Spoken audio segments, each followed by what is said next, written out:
Good morning, everyone. Thank you for coming in this morning and sharing a little bit of your Sunday with us. Today is June 5, like we all know. Welcome to Becerra de Meneses, which is an organization, a non-profit organization. We function strictly, for those that are here for the first time, through volunteers and donations. And our mission is to study Spiritism, excuse me, and promote the practice of spiritual and material charity. Sorry. Our telephone number is 305-477-4148. Our email is info@spiritist.com, and our website is www.spiritist.com. This lecture is being broadcast live on youtube.com/Becerra Miami. We would appreciate your phones to be off and to please keep silence. Today's reading, we're going to be reading today from the book Our Daily Bread, written by Francisco Cándido Javier and dictated by the Spirit of Emmanuel. We're going to be talking about chapter 149, To Believe in Vain. By the gospel you're saved if you hold firmly to the word I preach to you. Otherwise you have believed in vain. This was said by Paul in Corinthians chapter 15, verse 2. As is the case with many flowers that do not reach full bloom in the appropriate season, innumerable souls exist in the service of faith who do not accomplish during long periods of terrestrial struggle their own inner illumination, due to having believed in the path of life in vain. Paul of Tarsus was very explicit when he assured the Corinthians that they would be saved if they held on to the gospel. The revelation of Jesus is an extensive field in which there is room for all men, referring to the various services. Many arrived at the worksite.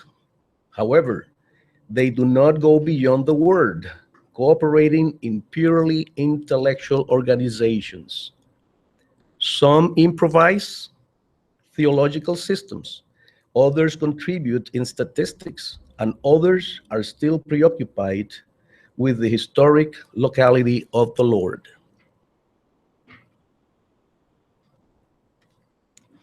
It is imperative to recognize that any dignified task is useful at its proper time, according to the sentiments of the collaborator.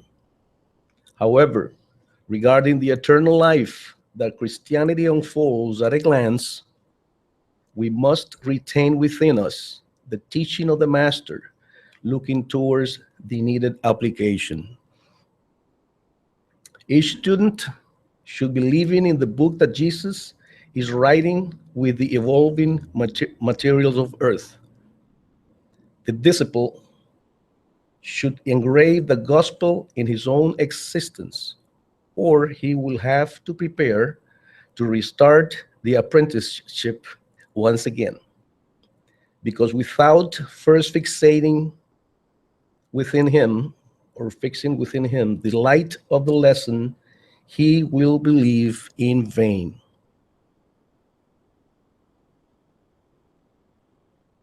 For reflection about today's reading, in today's reading, Emmanuel reminds us to make good use of our own experience on earth for our own illumination.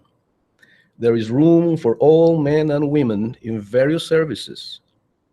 We must retain within us the teachings of Jesus, looking toward the needed application. How do I live my life? Do I pay attention to my own actions so that they are according to the gospel and they can become a living page in the book is writing with the evolving material of earth? And with those words in mind, help me with a prayer. Close your eyes, bow your head, get into a relaxing position. Leave behind all your day-to-day issues, preoccupations, and elevate your thought and heart to God. Here we are again, Father, gather in your name to thank you for another opportunity to be here in this humble and blessed spiritual center, together like a family, with all these brothers and sisters, to praise you and show you our love and gratitude for all the blessings you bring to us. We thank you for allowing our guardian angels, mentors, and spiritual guides to fill this place with that clean, vibrant, and divine energy that you only can provide. We pray, Lord, that you bless all those present here today, their sons, their daughters. We also pray for those who were not able to make it in today, Lord, and those who watch us through the internet from home. We ask you to look, dear Lord, deep into the hearts and souls, our souls, and provide us with peace, love, and equilibrium. Finally, dear Lord, we ask you that you enlighten Brother Luiz Lima so that he can deliver today's message and that we may be receptive to his words so that we can take them home with us and share them with our family and our daily lives. We ask these things, dear Lord, in the name of your Son Jesus. So be it. Today, Luis is going to be talking about chapter 5. Blessed are the afflicted. Thank you.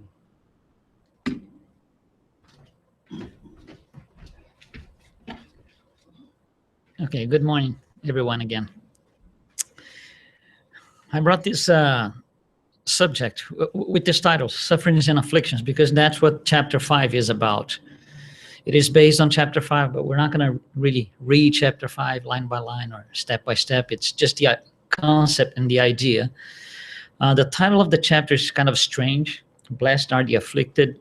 And we go like, that kind of doesn't make too much sense. If you look into the dictionary, blessed means, like we see here, anything that has to do with divinity, any sort of connection with divinity, God, whatever the name is, because it depends on the belief system, but it's something related to divinity. An affliction or afflict is exactly the other way around. It's to cause pain.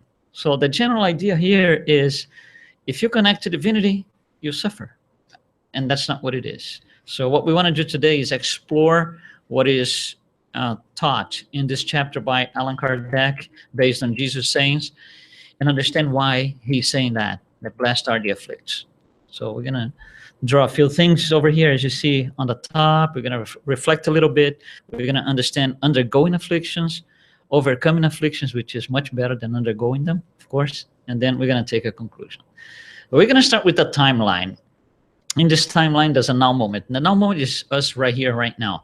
Obviously, mentally, when we do this, we divide time in past and future, of course. Now, the now moment, there is no suffering in the now moment, right now. There is no such a thing. Every suffering, every affliction that takes place today and at the now moment came from the past. It's something that happened before. It could be 10 minutes ago, it could be 3 years ago, it could be when I was a child, or it could be several lives that I had before, previous lives. Every time that we go back to these points in our different lives, or this one, we bring affliction. So we do fishing, we kind of fish. We keep bringing these things back to the now moment. So the now moment, what I feel now is because of something I did in the past. And if I don't stop fishing and bringing these things back, I'm going to be suffering all the time. And that's not the worst. The worst is, what is my future made of? It's made of my now moment. I built my future based on the now moment. If my now moment is going back to the past and fishing bad stuff, my future is exactly what my past was. So I'm just wasting my life here, my incarnation. And that's the idea, it's to break the cycle, to stop fishing what I had in the past and stop this with this idea that afflictions are echoes of past actions. We need to stop going to the past, or maybe we can go to learn, not to repeat. That's the general idea here. When we suffer, there are two types of suffering. For example, if I hit my arm over here, right on the tip, it's going to hurt. It's going to probably give me a bruise or something. I can go to a doctor and I can tell him, doctor, I have a pain over here. And he's going to ask you, where is the pain? And I can pinpoint the exact location of what it is. And the only reason why I can pinpoint is because it's at the physical level. This is a physical event. Now, sometimes we go to the doctor and we tell him, the doctor, I'm not feeling well. He's going to ask you, what do you have? And the answer could be something like this. Well, I feel some pain here. Well, he can't do much with this. So he's going to ask you, well, here, where exactly? And we can't really pinpoint. We'll say, well, it's here in this area. So it went from a point to an area. And sometimes we go to the doctor and we tell him, I'm not feeling well. And he's going to ask you, what do you have? No, I'm not just not feeling well. And he's going to say, what is it? It's a stomachache? It's a headache? What is it? I'm just not feeling well. So you see, you can't locate at all anymore. It's not even an area. It's everything. It's the whole thing.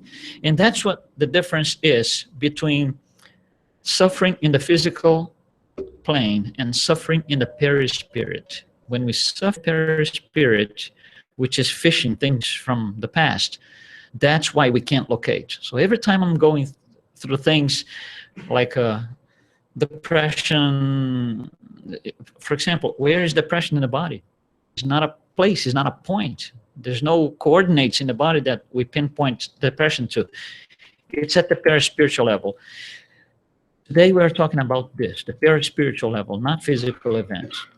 And why do we suffer? Why did we get into this thing? And why do we still go every time through these sufferings and these afflictions? It's because we're going against the law. The general law works as this. If we go back to Moses' time when he brought the 10 commandments from the mountain, let's make this our starting point. One of them is, let's say, don't kill. It's one of them. So we're going to take this. So Moses comes down and presents to all the people around him, don't kill. And that's absurd for them at that time. It's completely absurd. It's unacceptable because killing is just a thing of the moment. I can kill anybody anytime. I don't have to think. I don't like you. Just get the sword and kill it. So it's very strange that this morning I could kill people. In the afternoon I can't anymore because it's written on a tablet. For these people, it's very complicated. So there's a moral value here, which is don't kill. So Moses had to create what we call today social laws, Mosaic laws, but that's the general idea is the same. The social laws are going to address these moral values. In our current society, the social law for don't kill could be something like this. Don't kill, but if you kill, you're going to go to jail. Jail is not part of the moral value. It's a part of our society to enforce that we shouldn't kill, and there's a reason for that. Because of these social laws, our behavior, we behave in a certain way. Because, for example, if I'm start talking to a person and we get into an argument, it gets heated. Yes, it was very easy. Just get the sword, put in his body, and we're all set, all done. My life goes on. Today, my behavior, because there's a social law that's gonna, come into me and say you're gonna go to jail because you support some moral value. So it all comes from the top to the bottom. That's what Jesus told us. Now, our behavior can generate loss too, and that's where we go wrong. For example, let's say that I'm very, very, very influential person on a society, on a country, it doesn't matter. I'm very influential, and I kill somebody. There was a moral value, a social value, my behavior broke that law. But because I'm so influential and so controlling of all these people or country or whatever it is, I'm going to adjust the law, the social law. And the adjustment is going to be don't kill. If you kill, you go to jail. But it's your first crime. But you see, the social law was changed to address a behavior, not to address a moral value. So because of our personal interests and anything like that, we go up instead of coming down. So today, in most of our countries, in most of our society in general, in the planet, our behavior dictates the social law that creates supposedly fake moral values, and we live by those. So every time I go on the red avenue here, I'm going to face charges. I'm going against the law. I'm going to suffer. I'm creating suffering for my future. There's going to be a now moment up there in the future where this is going to get me because I'm going against the law.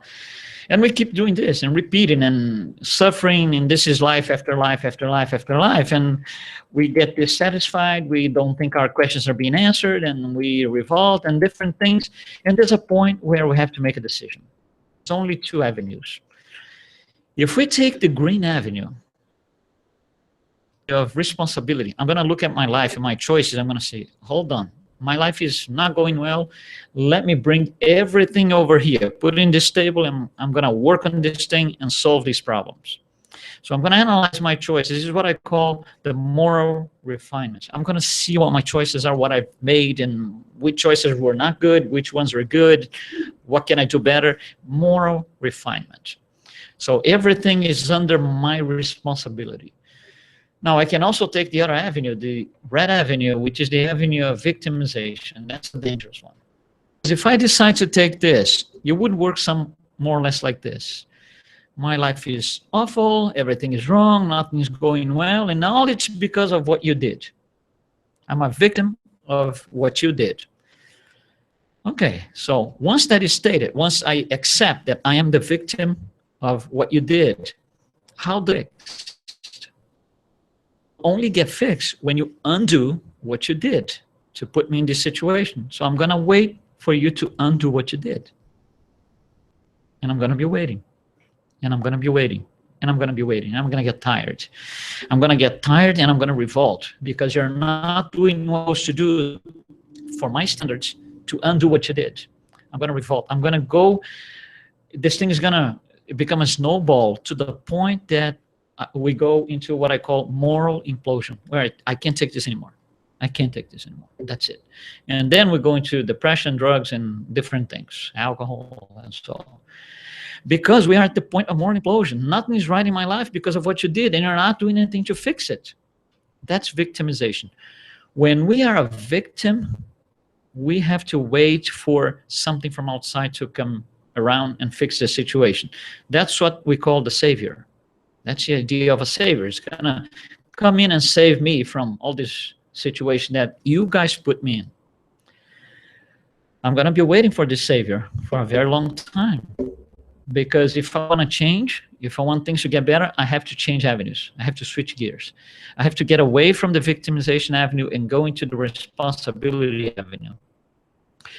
With this in mind, Allan Kardec has a series of questions, and actually different books will show more or less the same thing. I took some of the passages so we can understand a little bit. This is one of them. What determines the duration of the suffering of the guilt? Because if I'm suffering, I want to know for how long. You know, when you go to the dentist and you do root canal, the first thing you ask is, how long am I going to be suffering my pain for? If it tells you 1 hour, it's one thing. If it tells you 1 week, it's another thing. But at least you know, right?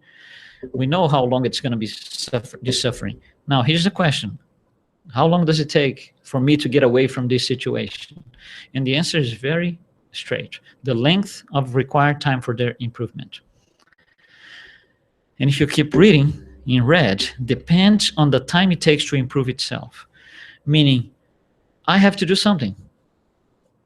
I have to do something. The length of time required for their improvement. And that time, if I think that time is waiting for a savior, it's just going to take forever. Because it's not going to happen. When I switch gears and I go into responsibility, yes, then I can determine how long. I can do that myself. I don't have to ask anymore. So these are some of the reflections about sufferings and afflictions. Let's go into what is like undergoing afflictions, what to be in this situation, the different angles. These are the views that we're going to take here on the left side. So first of all, action and reaction. We already saw that the now moment is a reaction from something I did in the past. And Emmanuel tells us in this little booklet, reasons to excuse. This is what it says. Those who hurt others definitely don't know what they are doing, because since they ignore the responsibilities it carries within the law of cause and effect. Responsibilities, again, it's responsibilities, not victimization. I can't simply do something and let everything get fixed by itself. No, I have to take responsibility for that. Now, we keep repeating the same mistakes. Like I said, we keep fishing things from the past. Let's look at some of the events in the history and see how we relate to them personally. Let's take this event here. This is when Pontius Pilate receives, Jesus is taken into his palace for supposedly a judgment. He's accused of several things. We're not going to go in details in the history because we all know this.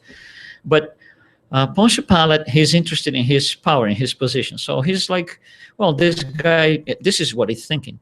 This guy didn't do anything. So he kind of interviews Jesus just to be part of it. But he has this great idea, great for his thinking, great idea. I'm going to get somebody else, Barabbas, and I'm going to put them both in front of the audience, and the audience is going to vote. And obviously, they're going to vote for Barabbas to get killed, and Jesus walks out free. That was he was thinking. It didn't happen that way. And then he comes with the famous, well, I don't have anything to do with this. It's not my problem. So he walks out of the responsibility avenue, goes into victimization. Now, this is one of the events in our history of humanity. Who created the history of humanity? We did. And why did we do something like this? Not necessarily we are one of these three people, but why did we get to this point? Because we are this point. We are this. We are like that. If you bring this event in history to your personal history, it works like this. Every time I need to make a choice, and I know this is wrong and this is right, and I choose wrong, I signed off as Pontius Pilate. That's what I just did. Because I knew the right, but I decided on the wrong. And now I'm a victim. It's not my problem anymore. See, how many times a year do we do something like this? How many times a week do we do something like this? So it makes sense that our history went through something like that, because that's what we are. We do this today, still today in our lives, several times a year. Here's another event, the Crusades, where in 1096, Pope Urban II, what is a pope, by the way? Pope is the leader of the church, at the time it still is, and it's a person who is entitled or supposed to develop Christianity throughout the world and propagate the message of Jesus and all of that.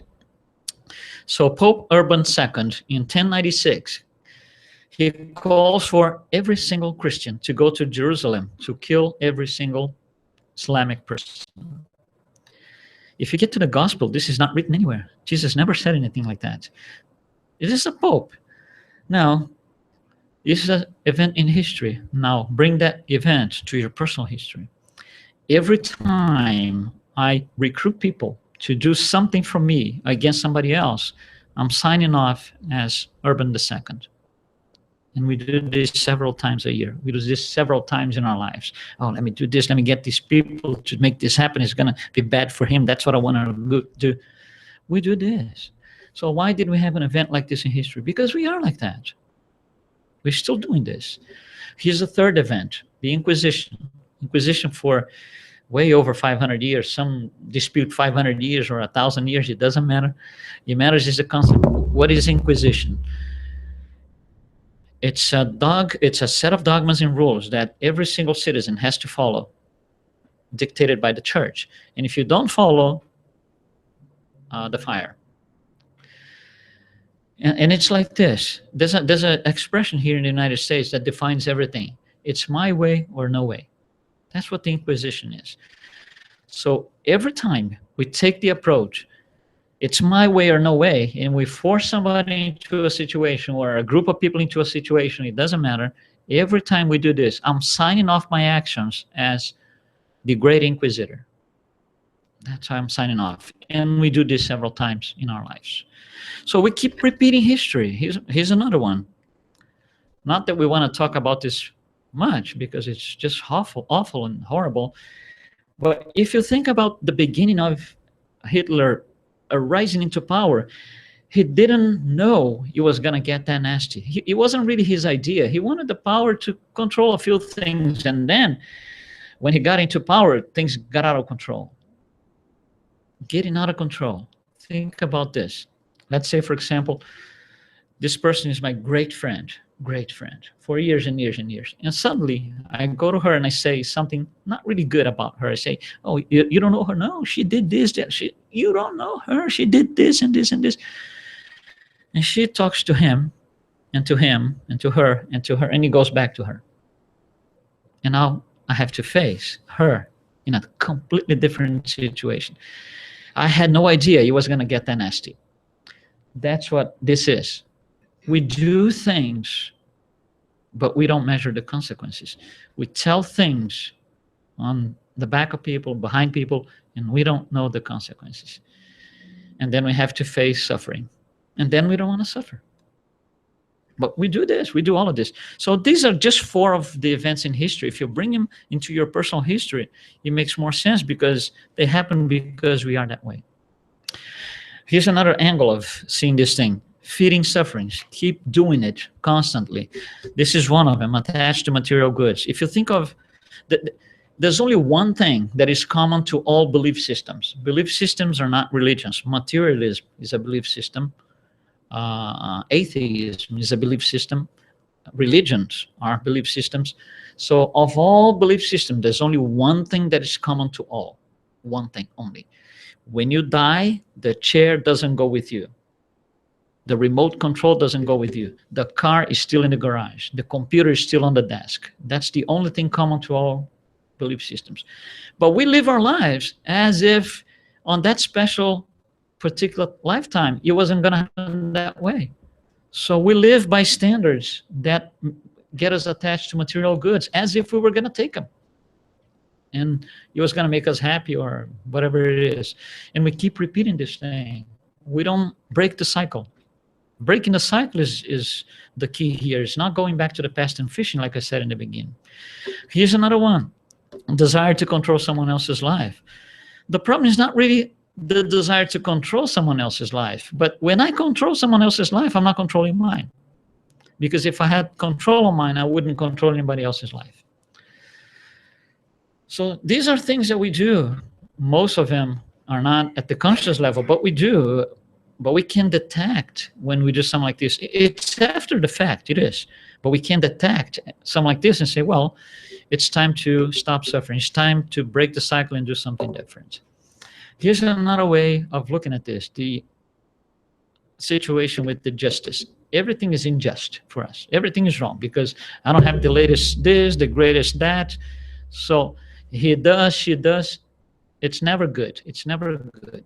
So the problem with justice is we see one way and things are not really that way. There are 2 levels of justice, the human justice and the divine justice. Human justice is based on revenge. You do this, you do that happens. You do this, that happens. Divine justice is doing according to your works. You do this, you have to offset somehow. You killed lives in the past, maybe next life you're going to generate a lot of kids. You're going to work on a mental institution saving lives. You're going to be a doctor, you're going to be a nurse saving lives to offset what you did in the past, which is taking lives. Human justice is based on the ability to adapt to one's needs. So I can change the law, like we just saw in the beginning. I can change the law. The first crime is going to be, overlooked. Divine law doesn't allow for that. Everything is the same for all, both equality and an opportunity.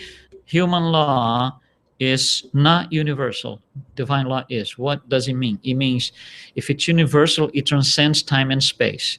Don't kill was written on a tablet 4,000 years ago in Judea. If you look at don't kill today in Miami, 2016, it's still valid. So the social law will change. Social laws will change, not the actual law. So human justice is not universal. You're never going to see somebody getting the following sentence. You've committed this particular crime, and your sentence is life in prison on this life and the next one. You're never going to see that because it's human level. Divine level is much more absolute than this. So our laws as humans are not universal. If you kill somebody, you can get a certain type of penalty in one country and a different type of penalty in another country because they are not universal. And then we're going to look into this from the angle of willpower. Allan Kardec has this very interesting question. Question 909. Could humans always overcome their evil tendencies through their own efforts? In order to understand the answer, we have to understand the question. So let's look at the question again. Could humans always overcome their evil tendencies through their own efforts? Is that responsibility or victimization? Responsibility. So this is a question for those who are taking responsibility for their acts, not for the ones who are feeling victims. Answer: yes, they can overcome their evil tendencies, and sometimes with very little effort. What they don't have is a lack of willpower. And I look into this very little effort, and I go like, wow, that's a bad translation. It can't be. That's not good. So I said, I'm going to look into a different translation of the same passage from a different translator. So I took another translation, and it says very little efforts. It's not the same 3 words, but it's basically the same thing. And I said, it can't be very little effort to overcome all of that. I'm going to look into another translation. Here's another translation. Very small efforts. And I go like that. I'm just wasting my time. This is wrong. This translation is not good. Why don't I go straight to the French and look into it? Yeah, let's go to the French. And it says, de faibles efforts. And faible in French means weak, slight, poor. So it is the same thing. So how do I look into this? I look into this like that. When the translation is bad, I'm in victimization mode. When I'm in responsibility, I'm going to take responsibility and do my effort. That's the difference. So if we think the translation is bad, it's because I'm in victimization. Yeah, it's not very easy because I've been waiting and waiting and waiting and nothing happens. That defines the 2 lines, responsibility and victimization. Okay, this is about being under sufferings and afflictions. Now, let's see how we can overcome this thing, which is much better than staying in it, right? So first is knowledge. Knowledge is everything. Allan Kardec was a great teacher, first of all, and he knew how to teach people to getting more knowledge. But it didn't start with him. It starts with, we can say the first revelation with Moses when he brings the 10 Commandments. We used one here as an example. And he had to be very dictatorial, because you see, in those days, when he brings something and says, you can kill, the first thing they want to do is revolt.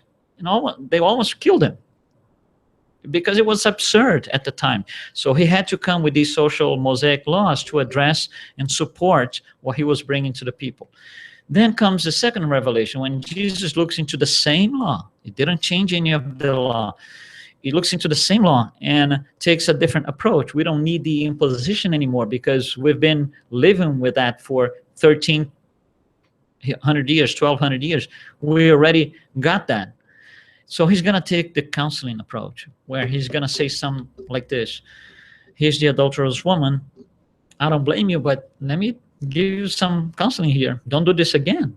He didn't tell anybody to do this, to do that, to go to jail. He didn't beat anybody, nothing like that, nothing aggressive, just counseling. And then comes the third revelation where Allan Kardec is going to explain all of that. You see, when I look into the first revelation, don't kill means one thing. When I look into Spiritism, don't kill is a whole different avenue. It's the same words, whole different avenue, because the level of consciousness is much higher in here than it was in there. So knowledge is everything, understanding what this means at the level of consciousness that Spiritism brings. And it all starts in the Spirit's book. Spirit's book is divided in 4 parts, one of them being the moral laws, where this third part, moral laws, is entirely detailed into another book, which is the Gospel according to Spiritism. That's what we're studying today. And in regards to sufferings, afflictions, or anything along those lines, there's a third book written by Allan Kardec, part of the codification, which is Heaven and Hell, which addresses exactly that. Why do we suffer? The idea of punishment, going to hell, going to heaven. That's what this book is all about. So these 3 books will give us all the knowledge that we need to start getting out of afflictions, to start getting out of these conflicts that we all have. Abnegation is another angle, another way to look at it. In one of the beautiful passages by Spirit Lacordaire in the Gospel, he will say this: few suffer well. And we go like, hold on, what is that? You see, we can suffer more quantity or more quality. They're different things. Suffering more quantity is for those who are in victimization. I'm suffering today. Nothing happened. Tomorrow, same thing. Tomorrow, same thing. And he goes like that. Suffering in quantity. Tremendous quantity, and nothing happens. Suffering in quality means, wow, I'm going through this. What did I do? Let me understand what I did so I don't do this again. I'm making use of that suffering for something. I'm not just waiting and suffering more and more and more, as a snowball. So few suffer well means suffering with quality, not in quantity. Knowing what to do with what caused it, or at least go towards the causes to start working on the problem with responsibility. Afflictions are just mechanisms of moral progress. We all go through this because it's part of our moral progress. It's part of our becoming, increasing our level of morality. How about choices? Choices is what we do all the time. Again, Pontius Pilate, right? Here's the wrong, here's the right. It's my choice. Everyone makes their own choices. It's different for everybody. Not everybody makes the same choice when they are approached with the same options. Now, here's something that we need to consider. Think about this, that in several lives ago, I was a great criminal. And then next life, I was less of a criminal, then less of a criminal, then less. Then my last life, I say, I discarnate, and before the next incarnation, which is this, let's just say I say, I don't want to be a criminal anymore. So my next life, which is this now, I'm not going to be a criminal, and from then on, never, ever, ever again. I'm going to be totally, completely honest. Okay, all right, so here I come. I come to my incarnation. And then everything's going well, and then suddenly, somebody comes in here and puts a pile of money here. Let's say $100,000 in bills of $20. $100,000, a pile like this in bills of $20, and you all leave. It is obvious that if I take, let's say, 100 of those bills, nobody's going to notice that the size of the pile is any shorter. When I look at the pile of bills, I will do something like this. Oh my God, $100,000. I can take some of the bills. I can do this. You see, it's a tremendous conflict that I'm living. And why am I living that conflict? Because I have not yet transcended the duality, honesty, dishonesty. Dishonesty is still an option. I might not be dishonest. I might leave all the bills in place, but dishonest at that point is still an option. When I have transcended the dualism, my action would be, wow, $100,000 here. Somebody lost that money. I need to look for the person who lost the money because they must be desperate. You see, when I do like this, taking one bill is not even in consideration, because at that point I have already transcended that honesty, dishonesty, duality. And the same goes for any single combination of vices and virtues. So, for example, alcohol and sobriety. Same thing. This is the life that I'm going to stop drinking for good and never again from here.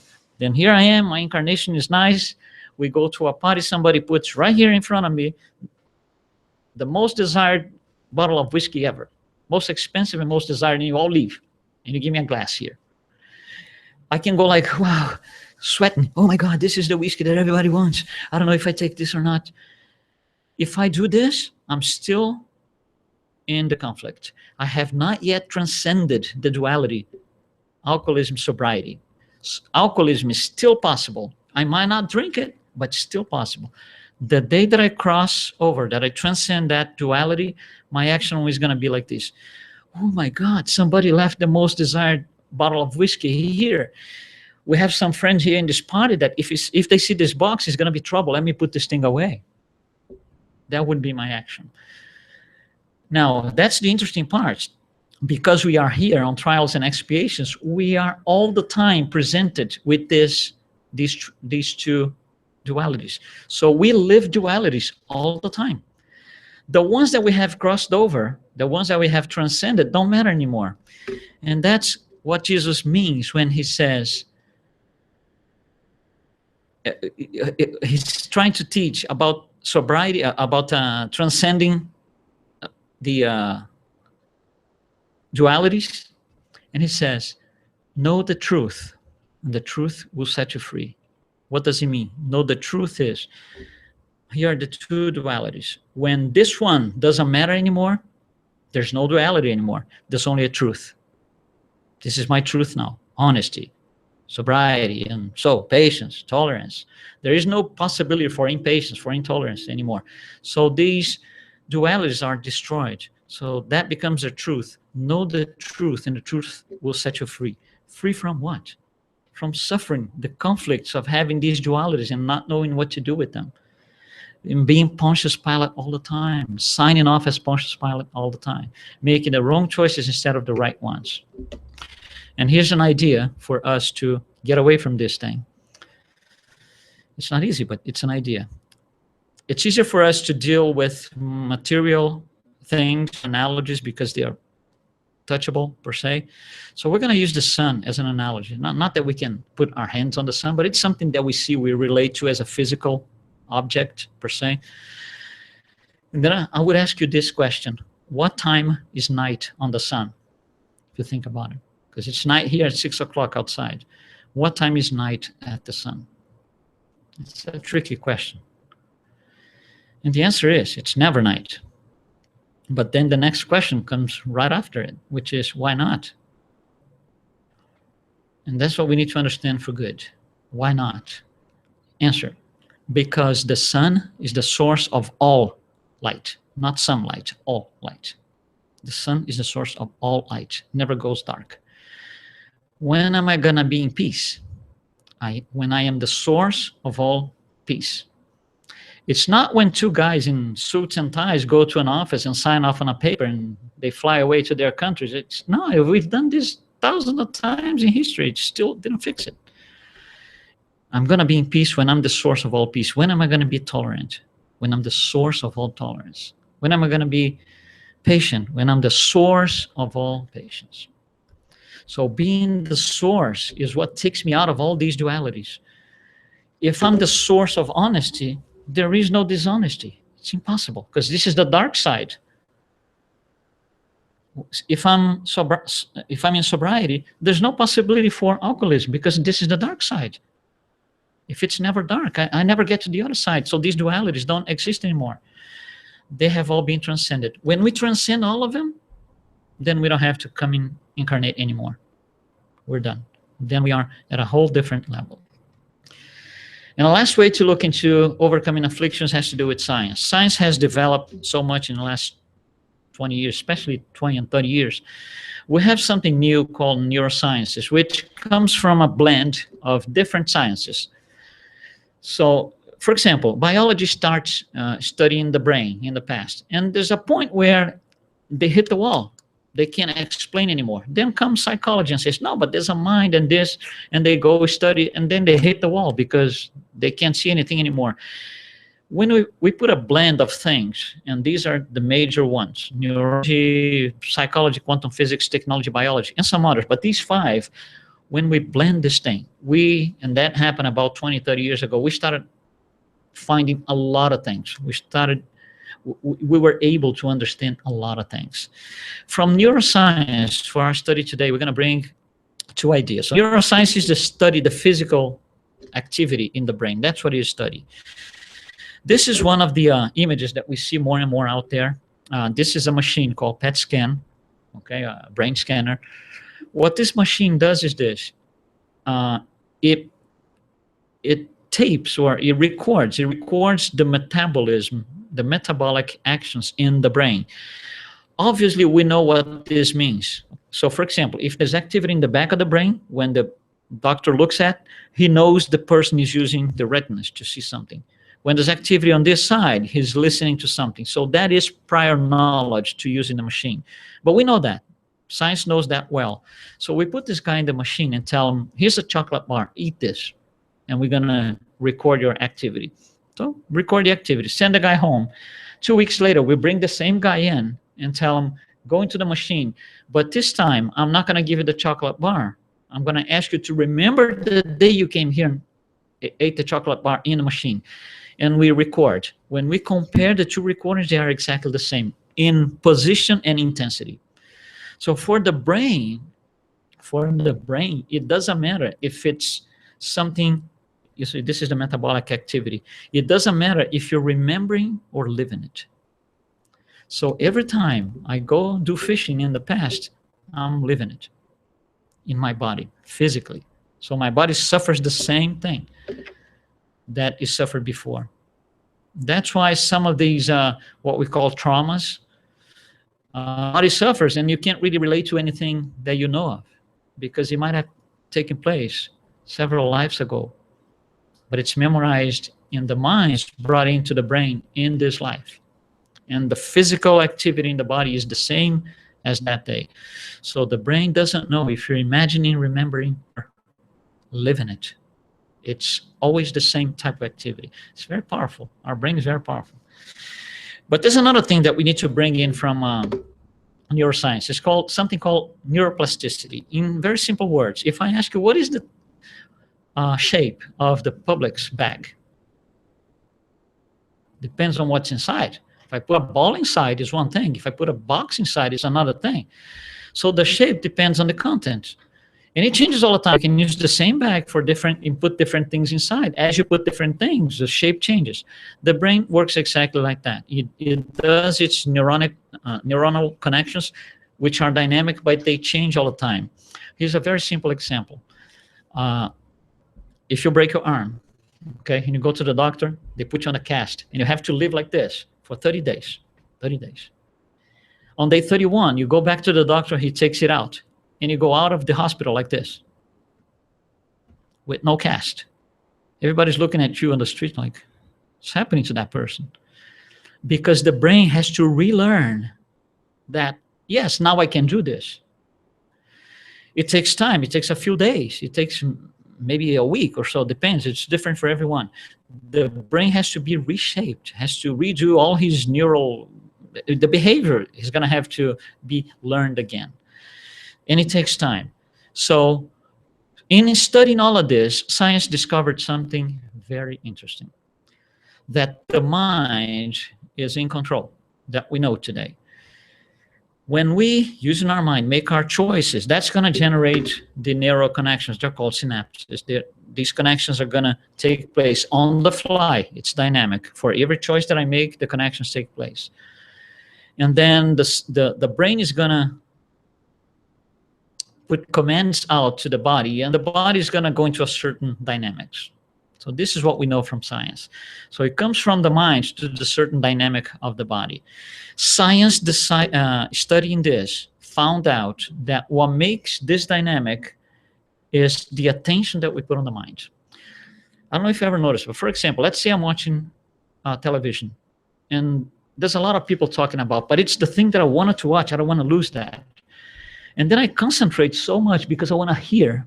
I want to like tune in. And it's very hard because people are talking, but you tune in so strongly that people call you and you don't hear.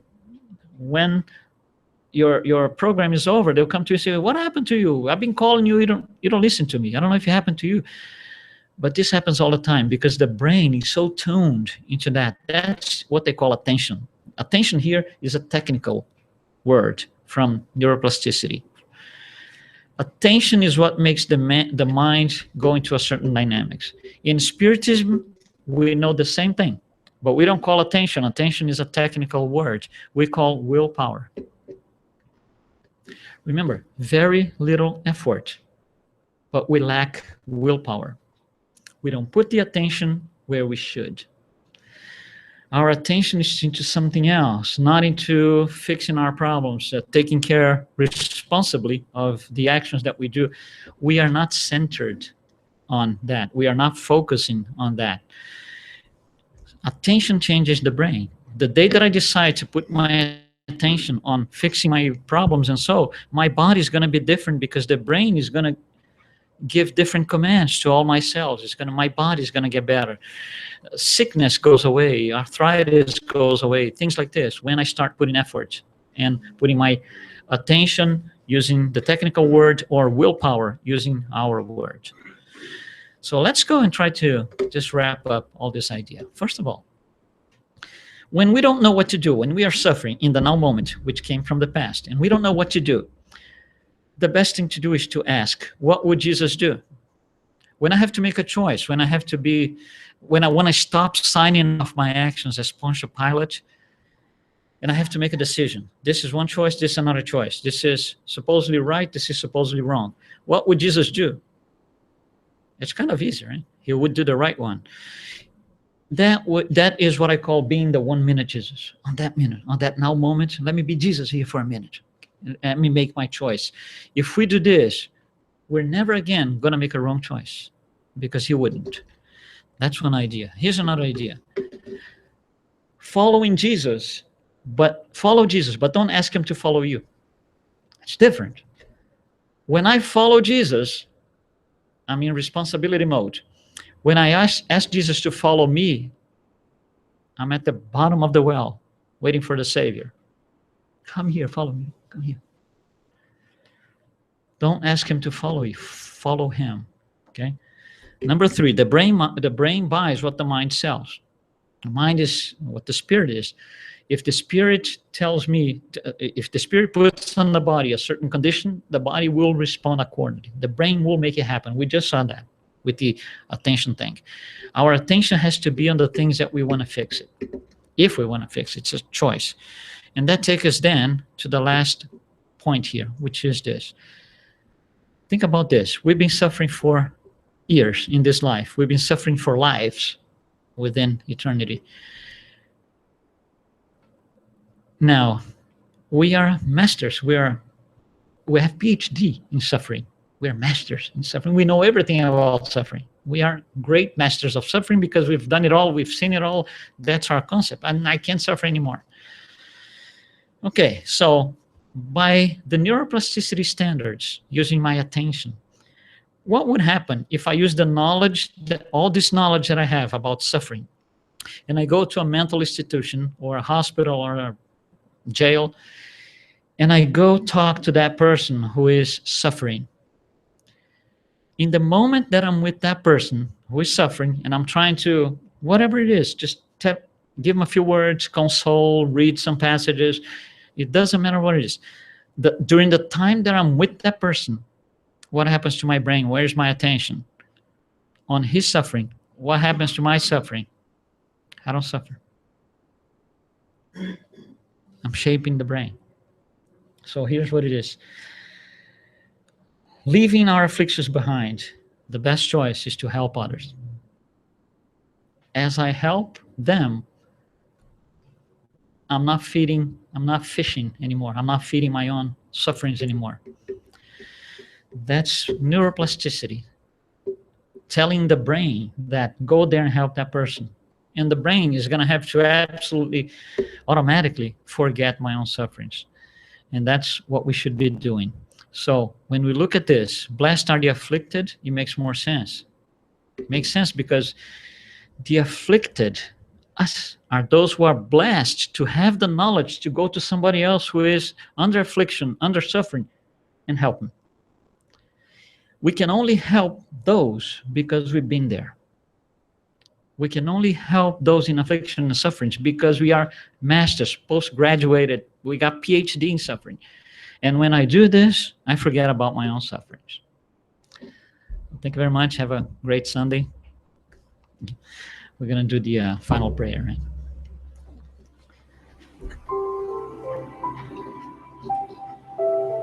Let's concentrate on the image of our great master, our great friend, Jesus.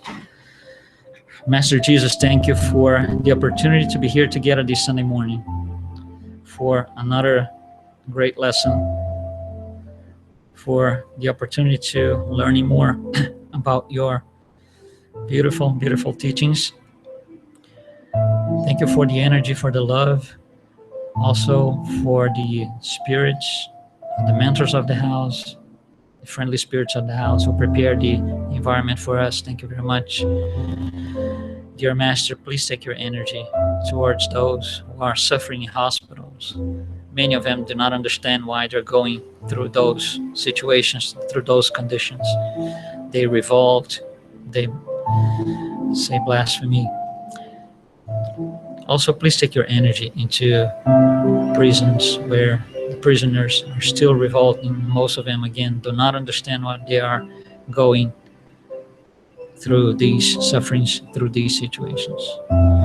With this, Master, we thank you very much for another opportunity, and we would like to close our prayer. Thank you so much. So be it.